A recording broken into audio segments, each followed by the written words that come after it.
Assalamualaikum warahmatullahi wabarakatuh. Selamat pagi. Halo kawan cerita, bertemu lagi di podcast kita Pas Kalibah program Asik Senior Kenali Perubahan.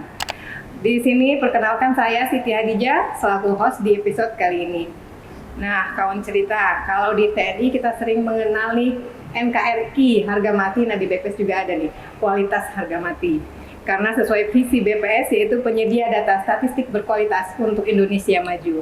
Nah, untuk mengenal lebih jauh tentang penjaminan kualitas ini, di sebelah saya sudah hadir dari Direktorat Analisis dan Pengembangan Statistik BPS RI, Bapak Arham Rifai ya Pak.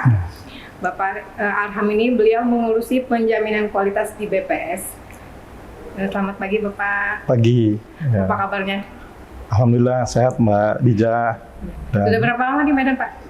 Ya, sudah 3 hari ya, ini hari ketiga. Hari terakhir berarti. Hari ya? terakhir, nanti siang saya pulang ke Jakarta. Perjalanan nanti pulang lancar ya Pak? Amin, amin ya Rabbal Alamin. Oke Pak, nanti gini, kita boleh ceritakan dulu ya Pak, apa sih itu penjaminan kualitas biar kawan cerita yang belum ngerti ini terutama bisa tahu tuh apa tuh penjaminan kualitas di BPS itu seperti apa?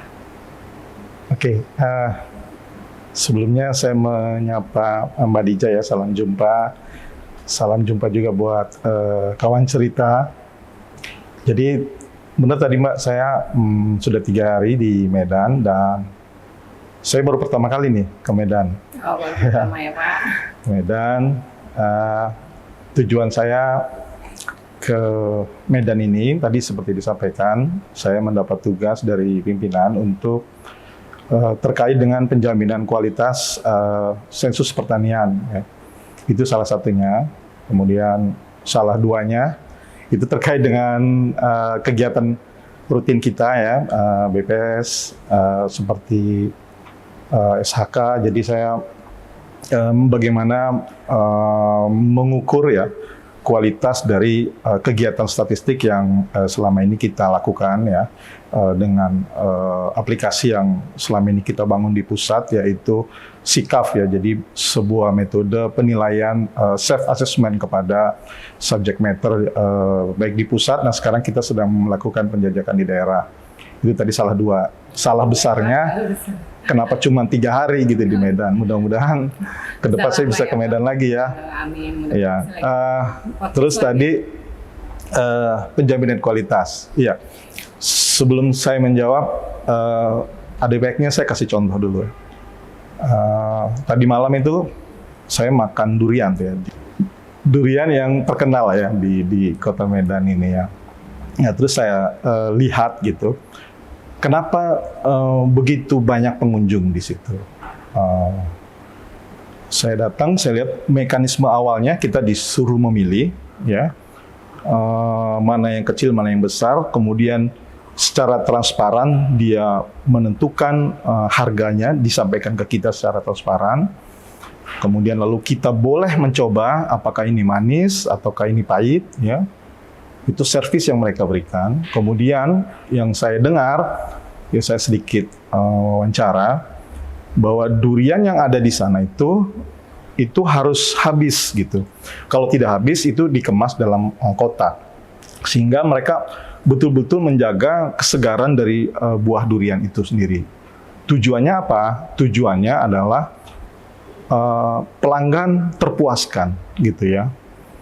Nah, dari contoh ini kita mencoba apa itu penjaminan kualitas. Jadi dia sebuah mekanisme ya, semua proses ya untuk memastikan bahwa sasaran kualitas dari suatu kegiatan itu ya, suatu proses itu bisa terjaga konsisten dan berkesinambungan gitu ya di dalam setiap bisnis prosesnya. Kalau di BPS itu ada bisnis proses ya, GSBPM.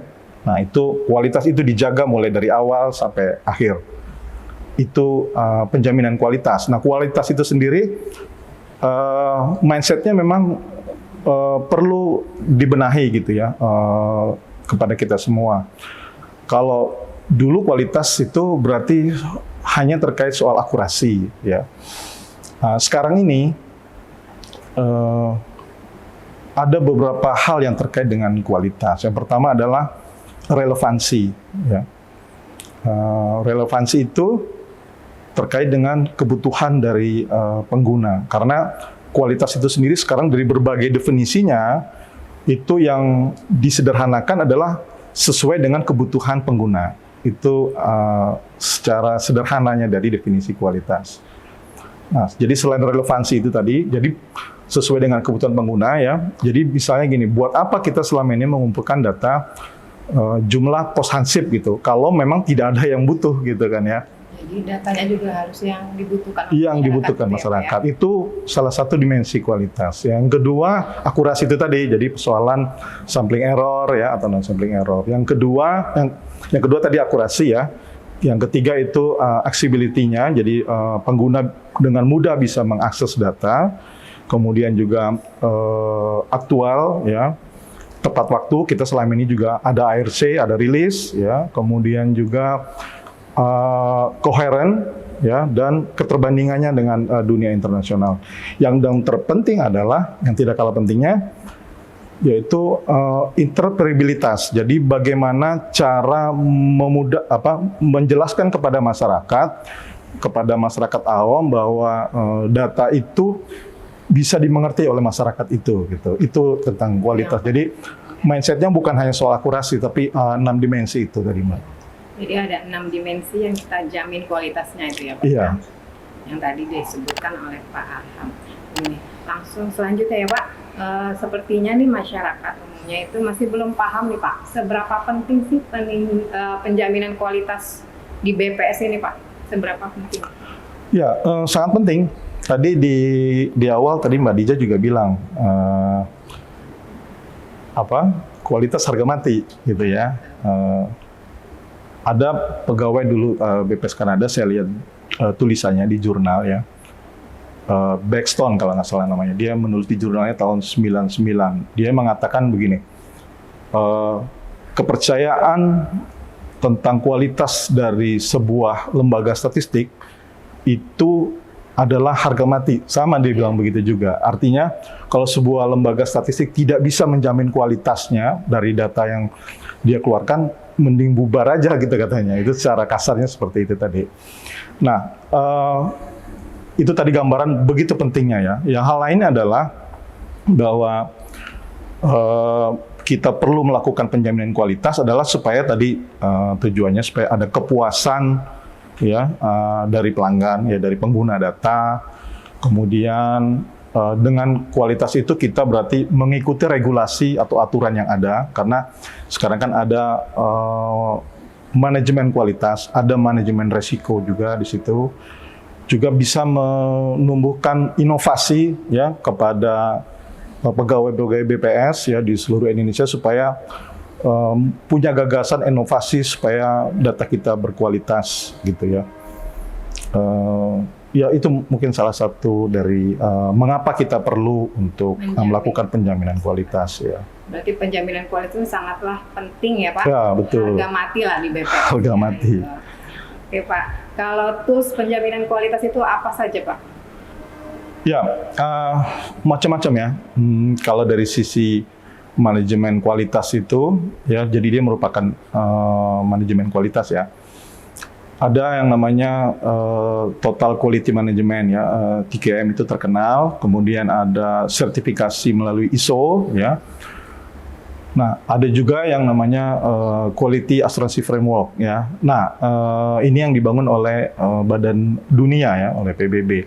Nah, kita mengadopsi itu. Jadi BPS mengadopsi Quality Assurance Framework. Jadi kemudian tadi ditanya apa tools gitu ya? Ya, alat ya. Nah, salah satunya adalah yang disebut sebagai quality gate gitu ya. Jadi dia sebagai instrumen dari penjaminan kualitas ya. Quality gate itu artinya dia menilai kualitas ya, dari setiap pintu-pintu bisnis prosesnya itu, apakah dia bisa lanjut ke proses berikutnya atau tidak. Itu namanya quality gate. Nah, kemudian kita juga punya yang namanya monitoring kualitas ya, yang nanti di ST ini akan kita lakukan ya.